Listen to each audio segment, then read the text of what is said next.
تم روز میرے گھر ہی کیوں آتے ہو؟ ایک خاتون ایک فقیر کو روزانہ کھانا کھلاتے تنگ آ گئیں تو ایک روز چڑھ کر بولیں، آخر تم کھانا کھانے میرے گھر ہی کیوں آتے ہو؟ اس گلی میں اور بھی تو اتنے گھر ہیں، مگر میں نے تمہیں کبھی دوسرے دروازے پر کھانا مانگتے نہیں دیکھا۔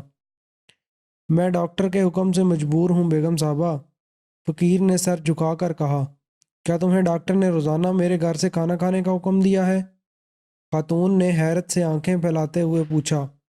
ڈاکٹر صاحب نے یہ بات اس طرح تو نہیں کہی تھی، لیکن ان کا مطلب یہی تھا بیگم صاحبہ، فقیر نے وضاحت کرتے ہوئے کہا۔ انہوں نے کہا تھا کہ جو خوراک تمہارے معدے کو موافق آ جائے زندگی بھر وہی کھاتے رہنا۔